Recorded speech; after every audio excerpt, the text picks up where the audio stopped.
கிறிஸ்து இயேசுவில் அன்பிற்கினிய சகோதரர்களே, சகோதரிகளே,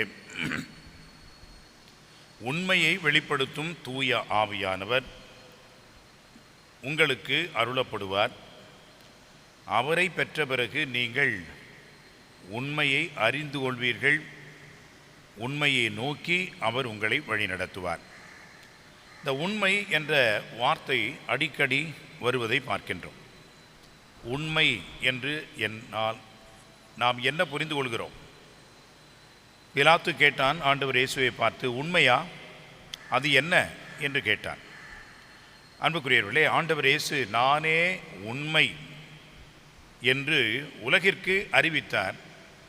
அவரிடமே உண்மையா, அது என்ன என்று பிலாத்து கேட்கின்றார். ஆக உண்மை என்றால் வேறொன்றுமில்லை, ஆண்டவர் இயேசு தன்னையே வெளிப்படுத்துகின்றார். அதுதான் உண்மை. ஆண்டவர்தான் உண்மை, ஆண்டவர்தான் அந்த நிறைவு. அந்த உண்மையை நாம் எப்பொழுது முழுமையாக புரிந்து கொள்வோம்? திருத்தூதர்களை பாருங்கள். ஆண்டவர் இயேசு அவர்களோடு இருந்த பொழுது அந்த திருத்தூதர்கள் ஆண்டவர் இயேசுவை புரிந்து கொள்ளவில்லை. அவர் தன்னை பற்றி அவர்களுக்கு பல்வேறு வழிகளிலே வெளிப்படுத்தினார். ஆனால் அவர்கள் நம்பிக்கை கொள்ளவில்லை. அவர்தான் மெஸ்ஸியா, இயேசு என்று அவர்கள் உளமாற ஏற்றுக்கொள்ளவில்லை. பல்வேறு நிகழ்வுகளிலே இந்த சந்தேகத்தையும் அவர்களுடைய நம்பிக்கை இன்மையையும் பார்க்கின்றோம்.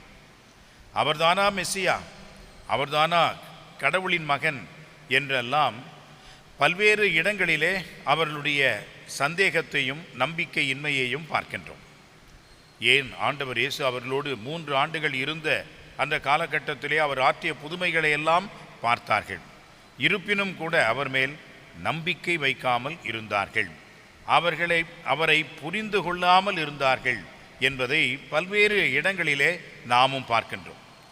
காற்றும் கடலும் இவருக்கு அடங்குகின்றன, இவர் யாரோ என்று சொல்லி அவர்கள் வியந்தார்களே ஒழிய இவர்தான் உண்மை என்று அவர்கள் புரிந்து கொள்ளவில்லை. எப்பொழுது ஆண்டவர் இயேசுவை அவர்கள் முழுமையாக புரிந்து கொண்டார்கள் என்று சொன்னால், உயிர்த்த ஆண்டவர் அவர்களுக்கு தோன்றிய பொழுது அந்த உண்மையை பற்றி அறிந்து கொள்ள அவர்கள் விரும்பினார்கள். ஆனால் உயிர்த்த ஆண்டவர் அவரை சந்தித்த பொழுதும் கூட அவர்கள் பகிரங்கமாக வெளியே வரவில்லை. மாறாக தூய ஆவியானவரை பெற்ற பிறகுதான் அவர்கள் பகிரங்கமாக வெளியே வந்தார்கள். உண்மையை இந்த உலகத்திற்கு எடுத்து சொன்னார்கள். இந்த உலகிற்கு வரக்கூடிய ஆண்டவர் இயேசு மெஸ்ஸியா அவர்தான். அவர் இறந்தார், உயிர்த்தெழுந்தார், இதற்கு நாங்கள் சாட்சிகள் என்று உண்மைக்கு சாட்சியம் பகர்ந்தார்கள். எனவே தூய ஆவியானவருடைய மிகப்பெரிய ஒரு பணி அல்லது அவருடைய வேலை என்னவென்று சொன்னால், உண்மை வெளிப்படுத்தி அந்த உண்மைக்கு சாட்சிகளாக நாம் வாழ வேண்டும் என்பதுதான். அந்த வகையிலே தான் அன்புக்குரியவர்களே, திருத்தூதர்களுக்கு மட்டுமல்ல, நமக்கும் கூட இந்த தூய ஆவியானவர் நம் உள்ளத்திலே பொழியப்பட்டு இருக்கிறார். திருமுழுக்கு என்னும் அருட்சாதனத்தின் வழியாக நமக்கு தூய ஆவி கிடைத்திருக்கிறார். உறுதி பூசல் என்னும் அருட்சாதனத்தின் வழியாக இந்த தூய ஆவியானவர் நம்மை முழுமையாக நிறைத்திருக்கிறார். நம்மை வீரமிக்க சாட்சிகளாக மாற்றி இருக்கின்றார். நாம் இயேசுவினுடைய சீடர்கள், அவருடைய வழியிலே வாழ்கின்றவர்கள் என்பதை நமக்கு உறுதிப்படுத்தி இருக்கின்றார். ஆக தூய ஆவியானவரை முழுமையாக பெற்றுக்கொண்ட நாம் உண்மையை உணர வேண்டும். இதுதான், இவர்தான் உண்மை என்று ஏற்றுக்கொள்ள வேண்டும். இவ்வாறு ஏற்றுக்கொண்ட அந்த உண்மையை நாம் அறிக்கையிட வேண்டும். இதைத்தான் ஒவ்வொரு முறையும் ஜெபிக்கின்ற பொழுதும், ஆலயத்திற்குள் திருவழிபாட்டு கொண்டாட்டங்களுக்கு வருகின்ற பொழுதும் இந்த உண்மையை நாம் கொண்டாடுகின்றோம். இந்த உண்மையை நாம் அனுபவிக்கின்றோம். இந்த உண்மையினுடைய தன்மையை உணர்ந்து கொள்கிறோம்.